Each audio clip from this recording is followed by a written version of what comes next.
ये कहानी है एक आईना की। क्योंकि आप लोग को तो पता ही होगा कि आईना कभी झूठ नहीं बोलता है। तो एक ये छोटी लड़की की कहानी है। एक छोटी सी लड़की थी, उसका नाम था परी। वह बात बात पर गुस्सा होती थी। उसकी माँ ने उसे हमेशा समझाती रहती थी कि परी बेटा, इतना गुस्सा करना अच्छी बात नहीं है। लेकिन फिर भी उसका स्वभाव में कोई बदलाव नहीं आया। एक दिन परी अपना होमवर्क करने में व्यस्त थी। उसके टेबल पर एक सुंदर सा फूलों का सजा गुलदस्ता रखा हुआ था। तभी उसका छोटा भाई के हाथ से वो पॉट गिर गया। पॉट गिर गया और उसके टुकड़े टुकड़े हो गए। तब क्या था? तब उसका गिरने पर उसका कई टुकड़े हो गए थे। तब क्या? पूरी परी से बौखला गई, गुस्से से बौखला गई। वो इतना गुस्सा आया उसको, इतना गुस्सा आया। तभी वह उसके माँ ने एक आईना लाकर उसके सामने रख दिया। उसके सामने रखा तो उसको और चिढ़ मच गई। तो वो अपनी माँ को बोलने लगी, ये क्या है? एक तो मुझे गुस्सा आ रहा है और आप मेरे सामने आईना रख रही हो, ये क्या मजाक है मम्मी? तो बोलती, देख तो सही, तू अपना आप को देखो ज़रा सा। तो बोलती, नहीं मेरे को नहीं देखना। ये क्या, मैं होमवर्क कर रही हूँ अपना आराम से, और क्या बोलते हैं, तोड़ दिया उसने पॉट। तो क्या ये अच्छी बात है?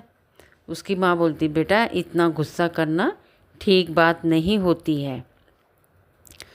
तो वो उसके सामने जैसे वो चिल्ला रही होती अपने छोटे भाई पे, तो तब तक उन्होंने उसके मुंह के सामने आईना रख देती।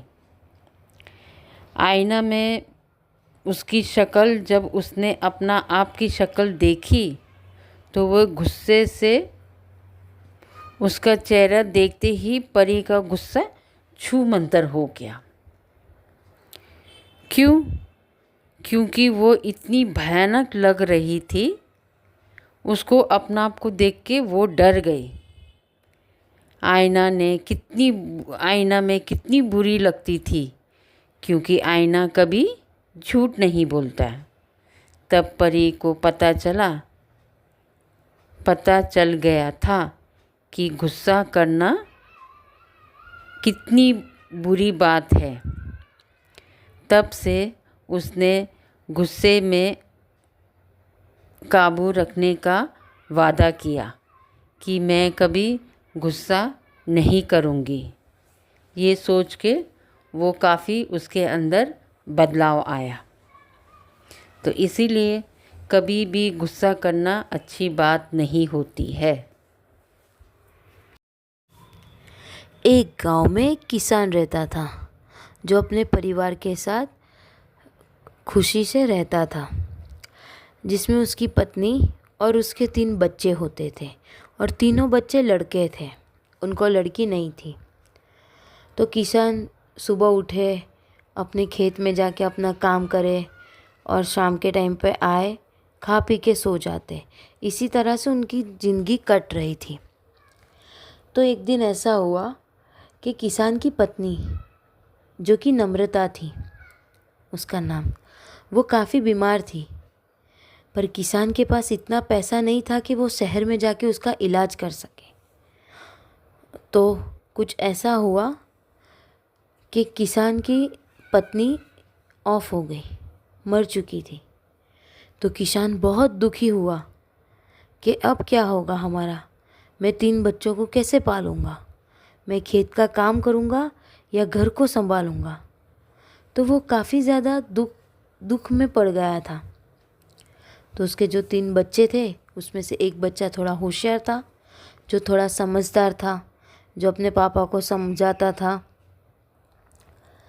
तो कुछ ऐसा हुआ, एक बार वो बूढ़ा व्यक्ति भी हमेशा काम कर कर के थक चुका था।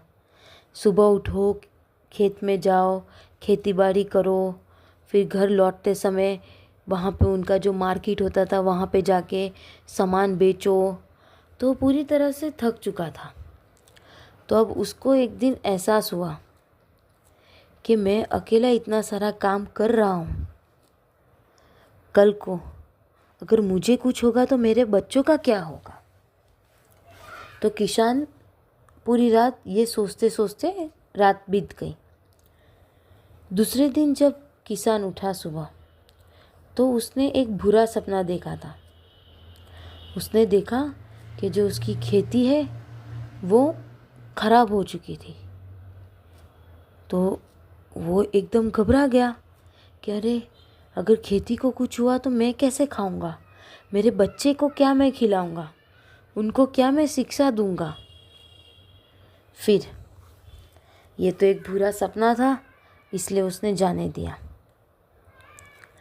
फिर वही किसान जिसका नाम है रामू जी, रामू किसान काफ़ी बूढ़े होने लगे थे और उसके जो बच्चे थे वो सभी आलसी थे।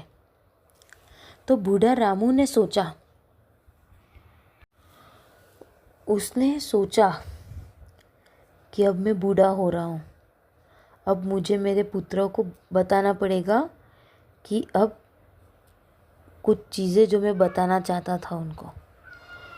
तो मैंने अपने तीनों पुत्रों को बुलाया अपने पास और कहा, मैंने मैदान में एक बड़ा खजाना गाड़ दिया है। तो उसमें से जो होशियार पुत्र था, आलसी तो वो तीनों ही थे, लेकिन उसमें से एक होशियार था। उसने पूछा कि क्यों पिताश्री आपने ऐसा किया है। तो पिताश्री ने बोला कि बेटा, मेरे मरने के बाद तुम लोग वो खजाना तुम देखना जो हमने तुम्हारे लिए रखा। तो बच्चे ने बोला, आप ऐसा क्यों बोल रहे हो। तो बूढ़ा उसी टाइम पे काफ़ी बीमार भी था। तो बूढ़े ने सोचा कि इनको मैं बता ही देता हूँ। तो जैसे उसने बताया तो सभी बच्चे अपने अपने एक कमरे में जाके बैठ गए और बाप वहाँ पे सो रहा था। कुछ दिन बाद रामू जी की मृत्यु हो गई। वो गुज़र चुके थे। तो उनके तीनों बच्चे काफ़ी उदास और काफ़ी सहमे सहमे से रहते थे। तो अब उन लोगों के पास कुछ करने को था नहीं। तो उन लोगों ने सोचा कि हम भी खेती बाड़ी करेंगे, जो हमारे माता पिता ने इतना बड़ा करके रखा था। और उन्होंने कहा था हमें एक दिन कि उसमें उन्होंने कुछ हमारे लिए कुछ घड़ के रखा है। तो हम लोग तीनों भाई लोग खेत में गए और वो चीज़ ढूंढने लगे, खोदने लगे कि क्या आखिर पिताश्री ने क्या रखा था। तो वो लोग ढूंढते ढूंढते थक गए थे। उन्होंने इतना खोदा अपना खेत कि पूरा खेत ही खोद डाला उन्होंने, पर उनको तो कोई खजाना ही नहीं मिला। तो उन्होंने सोचा कि हमारे पिताजी ने ऐसा क्यों बोला कि ये खेत में मैंने कुछ रखा है खजाना। तो हम तो खोद खोद के थक गए। इसी चक्कर में उन्होंने पूरा खेत को खोद डाला। थके हारे वो अपने घर आए। अड़ोस पड़ोस ने बोला कि ये तीनों भाइयों ने तो खेत खोद डाला। तो वो पड़ोस लोग जाते हैं उनके पास, बोलते हैं, बेटे तुमने खेत तो खोद ही दिया है, ये लो बीज उगा दो अपने खेत में।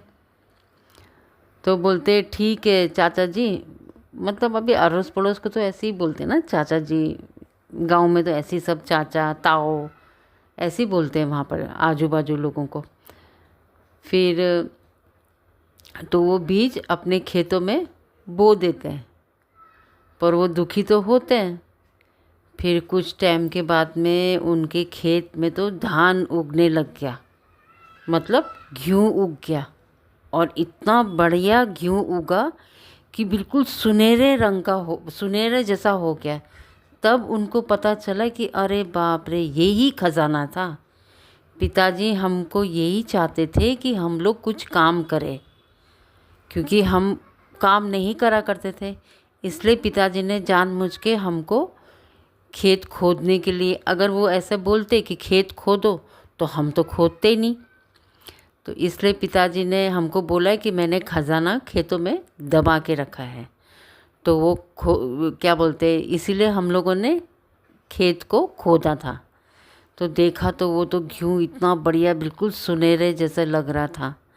तो वो तीनों भाई तो बहुत खुश हो गए। उनकी खेती इतनी बढ़िया हुई कि उन्होंने थोड़ा बहुत तो बेचा और थोड़ा अपने पास रखा। इससे इनका बहुत अच्छी तरीके से गुजारा हुआ। तभी उनको पता चला कि हमारे पिताजी हमारे लिए ये सब करके गए ताकि हम अपनी ज़िंदगी अच्छे से बिता सकें। देखो दोस्तों, ये कहानी से कैसे पता चलता है कि उनके पिताजी जाते जाते भी अपने बच्चों को सीख दे के गए कि मेहनत करने से खेतों में भी सोना उगा सकते हैं। तो इसीलिए कभी भी अपने माता पिता का सम्मान करना चाहिए और उनकी बात की इज़्ज़त रखनी चाहिए।